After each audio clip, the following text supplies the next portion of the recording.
to welcome Meenakshi and Abhishek from GameFace.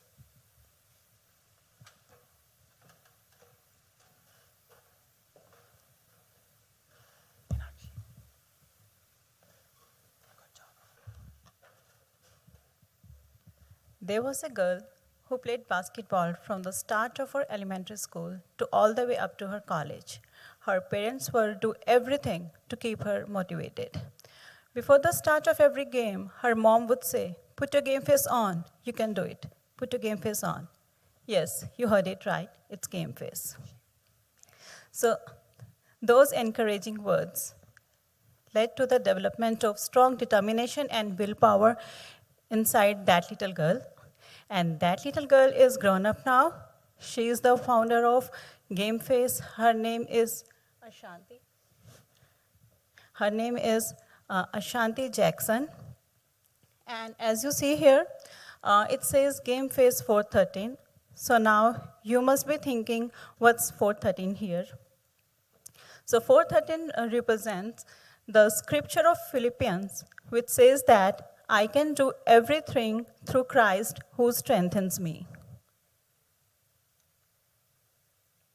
So this is the real-time story of a teenager who was very quiet, shy, had no interest in studies, and had very low confidence level and very low interest in basketball.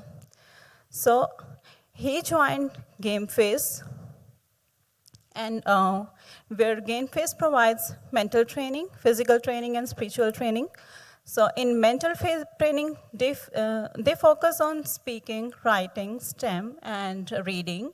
In physical training, they focus on physical performance as well as on mental conditioning.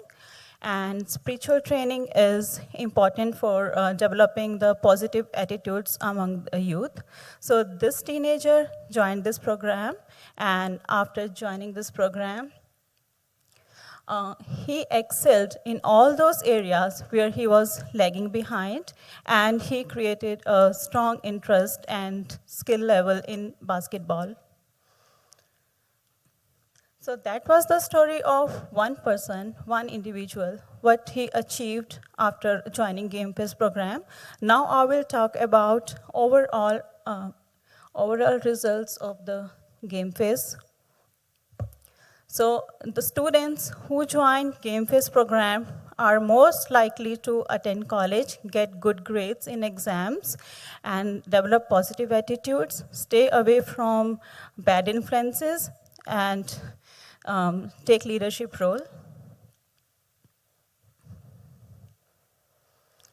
So because of the lack of positive outlets in Duval County, the rate of juvenile crime and violence are increasing. And there is a lack of physical health mentorship and coaching programs, and due to this, most of the youths are not taking care of their health. They are found out of shape in health. And also there are the opportunities for the character development, and GameFace is working on closing the gap on all these areas by identifying the communities where they can offer the program. So here we started by collecting data. So we collected data from census and Florida Department of Health, Florida Department of Juvenile Justice, and many other sources. And then we combined all the data sources according to the zip code, and then we worked on visualizing the locations and to identify the areas for the GameFace where they can make an impact. So in the beginning, we had 12 data sets, and with lots and lots of variables, and we started working on cleaning those variables so that we can have a lower number of variables, and then we did normalizing the values, so just to make sure that we are comparing apples with apples and not the apple with oranges or any other fruit in the basket. and then we had our data ready for the analysis, and we did factor analysis and correlation analysis, and then we were ready for our data visualizations through the Tableau dashboards, which you will get to see in the later slides. So the fun part with our project is that we had no data available when we started the project, while the other two projects in our internship, they had lots and lots of data. So first we had to look for the sources where we can find the data from. So we went to different websites. Like for we got census data, and from census we got income data, poverty data, age and sex, and school enrollment data. And then in juvenile crime, we got juvenile arrest data. In schools, we found disciplinary action, and the schools, those already have mental programs in their schools. And in health data, we collected data related to deaths due to hypertension, deaths due to diabetes, and deaths due to nutritional deficiency in each zip code. Then churches with food banks according to the zip code, and food deserts in the zip code. And then we collected and we combined all this data, and there were still lots of variables, and we wanted to reduce the number of variables to fewer number of factors, and also we wanted to know the relationship between how strongly these variables are related to those factors. And for that purpose, we did factor analysis. And those were the results of factor analysis. So factor analysis provided us with 3 factors. Those were important, like urban population, health gap, stress neighborhood. And we found that total population, total crime, child poverty, food deserts, poverty, BIPOC, they are related to urban population. And the variables, poverty, BIPOC, deaths due to diabetes, deaths due to hypertension, they are related to health gap. And variables, deaths due to hypertension and juvenile felony were related to stressed neighborhood.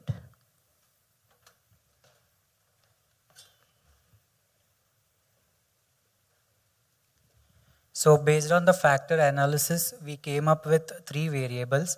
I would be focusing on one of the variables, which is stress neighborhood. So in this visualization, we can see a relation between 2 of the factors within the stress neighborhood, which are percentage of juvenile arrests, which are of type felony relative to misdemeanor, and percentage of deaths due to hypertension. Here we can see that there is a positive trend between these 2 factors, and the data points in this visualization represent the zip codes within the dual county. If we analyze further, we can see that zip code 32209 is towards the higher end for both of the factors, that is percentage felony and percentage death due to hypertension. Having seen the correlation analysis, I would like to demonstrate the visualizations that we have made in Tableau.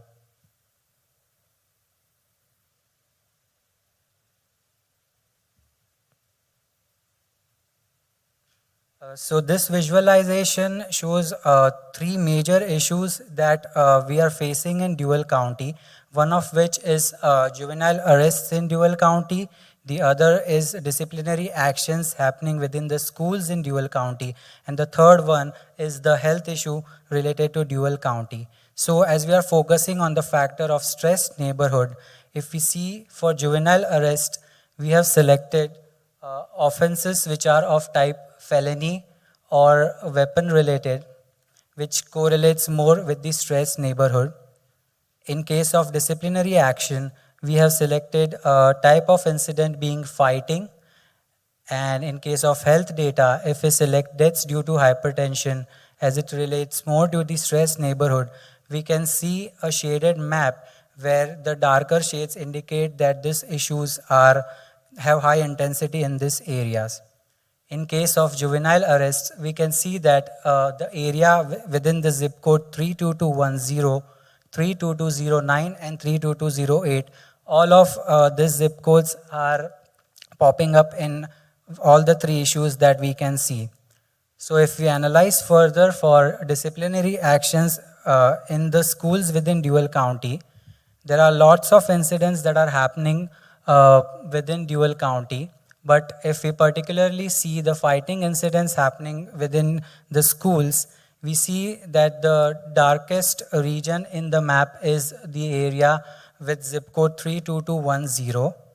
And on clicking that, we can see the list of schools and the programs that these schools have. If we focus on one of the schools, which is Lakeshore Middle School, we can see that they do not have any student club program. Or for example, if we see Edward H. White School, they do not have mental health staff. So this would be a good opportunity for GameFace to collaborate with these schools and set up their training program. Having seen some interesting visualizations, it would be a good time to package some recommendations for the GameFace project.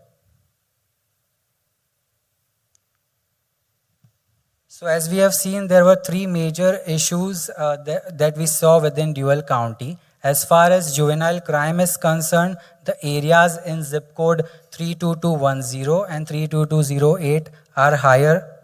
In case of fighting incidents within school, the more incidents are happening in zip code 32210 and 32218, while as far as health issues are concerned, the area 32209 or 32210 are on the higher side. If we analyze further, we can see that the area which is common for all the three issues, which is zip code 32210 or Lakeshore or the Cedar Hill area in the zip code, this is the area which a GameFace should focus on setting up their training camp. This was one of the analysis that we have done. However, the visualizations and the analysis that we have done have a lot of other factors and filters that we can go through so that GameFace can identify the areas where they can make an impact.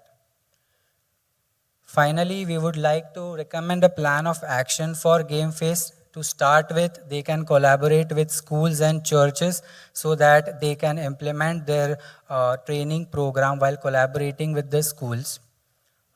They can gather data within GameFace. They can gather data such as athlete performance or health statistics related to the athletes, and also the rate of retention for the youths who take the GameFace program.